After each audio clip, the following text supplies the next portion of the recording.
যে আমি জোহরের নামাজের জন্য ইমামের পিছনে 4 রাকাত ফরজ নামাজ পড়ার জন্য দাঁড়ালাম, ঠিক আছে? জোহরের নামাজ পড়ার জন্য ইমামের পিছনে দাঁড়ালাম, বাস এতটুকুই নিয়ত করবেন, ঠিক আছে? বেশি বড় নিয়ত করার দরকার নাই, বেশি সুন্দর চিন্তা করার দরকার নাই। আমরা তো মুসলমান, আমরা তো না জোহরের নামাজের সময় জোহরের নামাজই পড়তে যাচ্ছি, তাই না? জোহরের নামাজের সময় কি কেউ আসর নামাজ পড়তে যায়? এই আসর নামাজের সময় কেউ কি জোহরের নামাজ পড়তে যান? যান না। তাহলে আমরা যে ওয়াক্ত সেই ওয়াক্ততেই নামাজ পড়তে যাই, সেটা তো আমাদের মুসলমান হিসেবে মনে মনে নিয়ত আছে। তারপরে মুখে হালকা করে নিয়ত করো যদি সময় থাকে। এমন হলো ইমাম দাঁড়িয়ে গেছে, এখন আমরা হাত তুলবো। কি তুলবো? হাত তুলবেন, ঠিক আছে?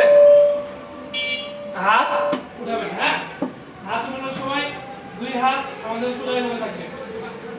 হাত ঠিক করেন আমাদের নিরাপত্তার জন্য। এমন না হয় যেমন বেশি না ওঠে, বুক পর্যন্ত রাখবেন না, মাথা বরাবর হালকা থাকবে, এরকম হালকা থাকবে, মাথা থাকবে সোজা, মাথা থাকবে সোজা, এরকম না। মাথা উপর দিকে দিবেন না, নিচ দিকে এরকম করবেন না, সামনের দিকে এভাবে নিয়ে যাবেন না, ঠিক আছে? পিছনের দিকে এরকম টানবেন না, মাথা বডি বরাবর স্ট্রেট থাকবে, মাথা বডি বরাবর স্ট্রেট থাকবে, আর এটা হাত সমান থাকবে, ঠিক আছে? হাত কেউ এরকম করবেন না, কেউ এরকম করবেন না। ফাইন, আপনার হাত এরকম হয়ে গেছে, হাত এরকম করেন। এই পিঠটা কেবলার দিকে থাকবে, আঙ্গুলগুলো কেবলার দিকে থাকবে, ঠিক আছে? হাত খোলা থাকবে স্বাভাবিক, হাত বড় করবেন না, হাত বড় করে খুলবেন না, হাত স্বাভাবিক থাকবে, আর কান পর্যন্ত থাকবে, ঠিক আছে? এটা হলো নিয়ত, ঠিক আছে? এবার নিয়ত করে আল্লাহু আকবার। আল্লাহু আকবারটা বলতে হয়, তবে এত জোরে না যে মসজিদে গিয়ে দাঁড়ালাম আল্লাহু আকবার, এত জোরে না, ঠিক আছে?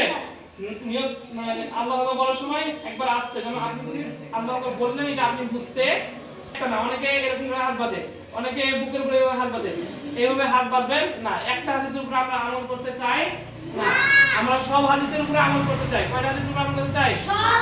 সব হাদিসের উপরে, কারণ আমরা সবের বেশি অধিকারী হতে চাই। সবের বেশি অধিকারী হতে চাইলে আমাদেরকে সুন্দর করে নিয়তটা বাঁধতে হবে। তাহলে আপনি দেখেন সব হাদিসের উপরে নিয়ত করা হয়ে গেল না? আমল করা হয়েছে।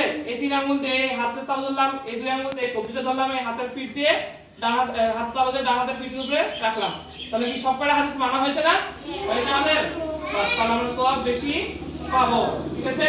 অন্য কারোর কথায় কান দিব না। নিয়ত বেঁধেছি, নিয়ত বাঁধার পর কি করবেন? সালাত।